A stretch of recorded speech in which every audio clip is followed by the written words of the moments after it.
Howdy folks, Rudrose here with another Rudrose Ramblings. Thank you so much if you tuned in last time. I hope you enjoy. I have to question the wisdom, though, of releasing this the night before the Florida Materia Cup, even though it's exactly what I want to talk about, based only on the fact that my last video that was released right before the night of Materia Cup just did not do very well and did not see a whole lot of traction on the view count. I'm assuming they're related and that everyone had traveled for Kansas City and maybe the normal people weren't watching, were prepping for the tournament, more interested in that anyway. But maybe they're not. Maybe they just hated that Warriors of Darkness video, so who knows. So what will we see in Florida?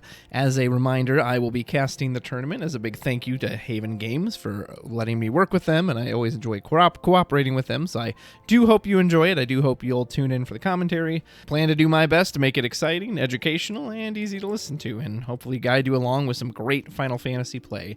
I'm also hoping that we see some slower matches. Not that I have anything against aggro. I mean, every deck type's got to exist, right? But I will say it's very unsatisfying as a viewer when it comes on the stream, 3 turns in, boom, it's gone.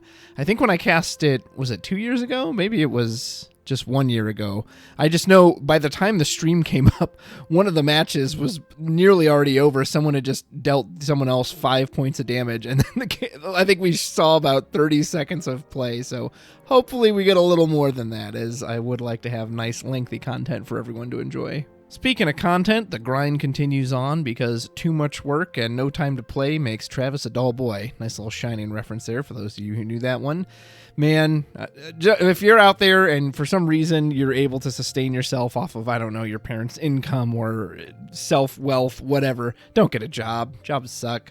They're not fun. Maybe some of you out there have jobs you actually enjoy and that you love, but they just take up so much of your time, kill your creative energy, and just drain the life out of you, and there's no time to play cards or spend time with family and friends. Perhaps some of you are able to spend most of your time on the card hobby, but as for me, I have a lot of obligations in my life and a lot of people who, I don't want to say demand my time, but I freely want to spend time with them. And it makes testing for matchups, tournaments, very, very difficult to do. I liked it a lot better when I've had my various unemployments over the past several years due to just a troubled history with work, but I won't go into that here. Needless to say, I definitely felt more creative when I wasn't pressured to spend 8+ hours of my day grinding away for the man.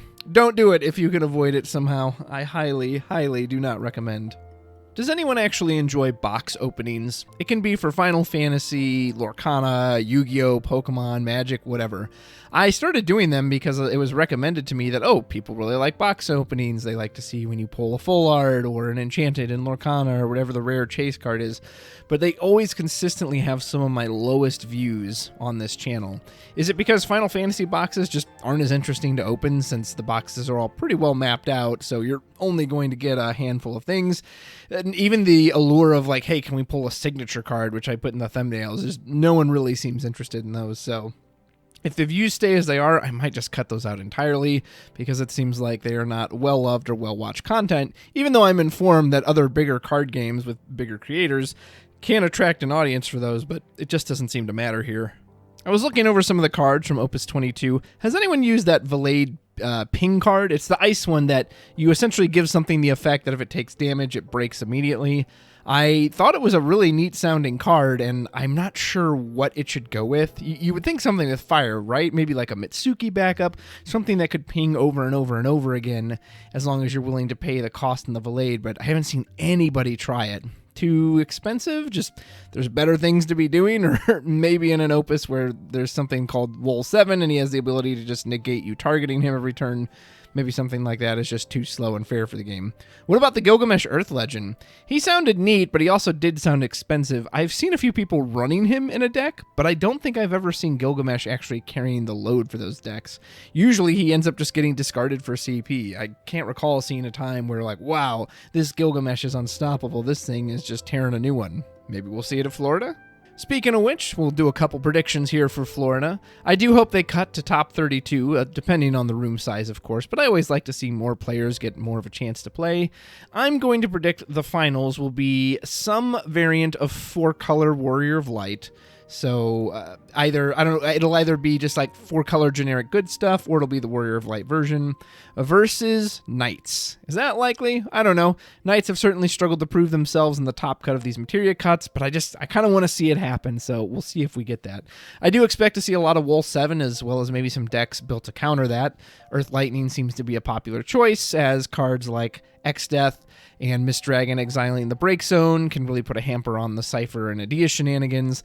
Also, X-Death being a big 10k body can just be difficult for that deck to get over, as well as big sweepers like Shantoto, Hecaton, Kyre, Fel Thanos can actually eat up most of the triggers in that deck. So will that show up? I don't know. I'm very curious to see.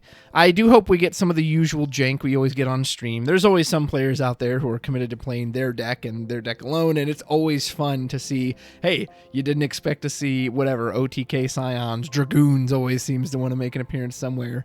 Someone out there still playing Soiree. Those are, of course, relatively popular decks, or at least they were popular in their own time, so it would be neat to see something totally unexpected, like, whoa, who built that thing? Will we see it?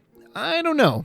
We're in that weird part where it's still early enough in the opus that we can do some experimentation, and people will be trying to find ways to counter the popular meta stuff, but it's also, it can be kind of scary to take a chance on that, right? Either you're brilliant and you crack some code that no one else thought of, and you're able to win just by sheer surprise, or it falls flat on its face and you regret it later thinking, nah, I probably should have just stuck with what was the tried and true. I responded to some of the comments on the last Rambling, but it seems like there is an overwhelming amount of support for best of 3 versus best of 1 in Final Fantasy. And something else I kind of forgot to mention in that video, or maybe I'll just bring it up now as a response to some of those comments. You know what's always struck me as kind of weird about that too? Final Fantasy does do best of 3. They just only do it in Top Cut. But that means that Kageyama and Hobby Japan and whoever's making the rules, they think that when it comes to a Top Cut, which that's the determination for your champion and for the winner of your events, that it should be done best of 3, that is the best way to play the tournament. So clearly best of 3 is meant to be baked into Final Fantasy's core. So why not just run the entire tournament that way? Why only do it in the Top Cut? The amount of frustration it sounds like I, and of course many others, have experienced from just the one and done nature of the one-round Swiss is very frustrating, especially when you're going in blind. Would everyone having their deck list with them alleviate that at all? So maybe you know, oh, okay, he's on aggro Knights, I gotta be ready for this. That could certainly go a way to alleviate it. I'd be curious to see how that would shake things out. Finally, can someone please help my St. Louis Cardinals? Maybe you don't care about baseball, but I do love baseball, and I do love the St. Louis Cardinals. And man, they are struggling. They look bad this season. They looked bad last season, and I don't know what's going on. I've never seen so many hitters look so just inept at the plate all at once. Feels real bad, and I have no intentions of going to the ballpark simply for time and money reasons, but also because the team really stinks right now.